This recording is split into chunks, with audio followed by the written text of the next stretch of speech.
All right, let's jump right in. We're talking Quanta Services today, and man, their Q4 earnings were an absolute blockbuster. We're talking strong numbers, guidance that's even stronger, and yeah, the market definitely noticed. So let's break down exactly what's got everyone so excited. And that brings us to the big question, right? Could this be the most important company powering the AI revolution? I mean, think about it. You hear all the hype about the chip makers, and for good reason. But Quanta? They're the ones building the actual foundation, the nuts and bolts, the grid that makes any of this AI magic even possible. So let's dig into the evidence. Okay, first up, the earnings beat.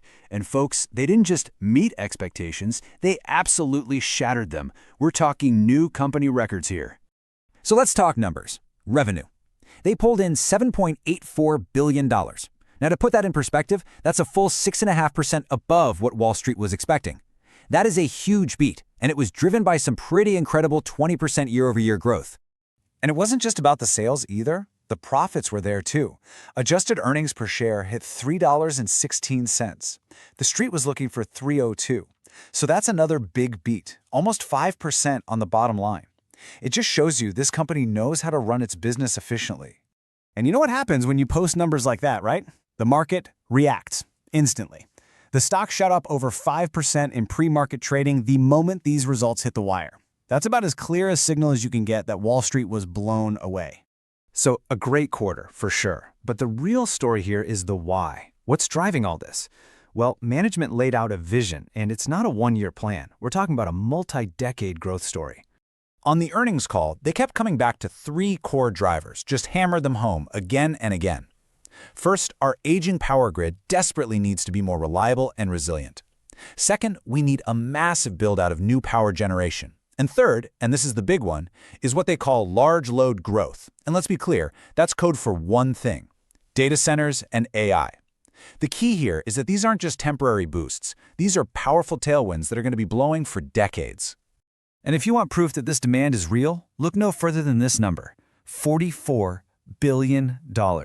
That's their year-end backlog, and it's a new record. And remember, a backlog isn't just some guess or a forecast. This is work they've already been hired to do. It's contracted revenue just waiting to be recognized. That gives them incredible visibility into the future. So, you might be wondering, where's all this new work coming from? Well, you guessed it, a huge chunk is from data centers. Right now, it's about 10% of their business, but here's the kicker. The CEO came right out and said it is the single fastest growing part of their entire backlog. I mean, if you want to see the AI story playing out in real numbers, this is it. You know, the CEO, Duke Austin, really summed it all up with this quote. He said, "We believe Quanta is uniquely positioned at the center of a multi-decade infrastructure transformation." And look, that might sound like just some corporate jargon, but when it's backed up by a $44 billion backlog, well, that's not just talk, that's a statement of fact.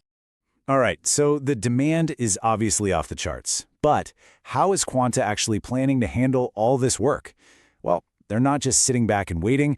They are actively making some big strategic moves. Really, they're building the machine to get the job done. Just look at the fourth quarter. They went on a bit of a shopping spree, making three really key acquisitions. We're talking Tri-City Group, Wilson Construction, and Billings Flying Service. And each of these companies adds a very specific piece to the puzzle, beefing up their capabilities in everything from building facilities to handling complex utility projects. And we're not talking about small tuck-in deals here. They put $1.7 billion to work on these acquisitions. That is a serious investment, and it shows you just how committed they are to scaling up and being ready for that wave of demand that's coming. But here's the really impressive part. Even after spending almost $2 billion, their finances are still rock solid. Management made it a point to say their leverage ratio, basically their debt level, is still comfortably low, under 2 times. So they're managing to grow like crazy without getting themselves into financial trouble. That's what you want to see. So, we've seen the numbers. We've heard the strategy. What does Wall Street think of all this? Well, to put it mildly, the verdict is in, and it is overwhelmingly bullish. I mean, just look at the stock's performance. The chart says it all, really. Over the last year, Quanta's up over 144%. The broader industrial sector, it's up just under 29%. That isn't just outperformance. That is absolutely crushing the market. And the pros on Wall Street are definitely taking notice. Take UBS, for example. After the earnings, they came out, kept their buy rating, and jacked up their price target all the way to $646. And what were their reasons? You guessed it, the huge earnings beat, that monster backlog, and really strong guidance for the future. All right, so that brings us to our final section, the next call. This is where we give you our take on what all this means and what we're expecting going forward. So, based on everything we've just gone through, our rating here is a confident outperform. There's really no other way to put it. This company is firing on all cylinders, and it has these incredible long-term tailwinds pushing it forward. So what are we expecting? First, our prediction is simple. That backlog is just going to keep growing, especially for more data center and power projects. In terms of price action, we expect the stock to continue outperforming as the big money, the institutional investors, really start to understand this multi-decade story. And for a big-picture trade idea, think about this. With these growth drivers locked in well into the 2030s, you have to ask the question, is Quanta on a path to becoming a $200 billion company? And that really leaves us with one final big question to chew on. As the entire planet rushes to build the physical world that AI will live in, is there any company out there in a better position to make that happen than Quanta? And just a reminder, this is not financial advice.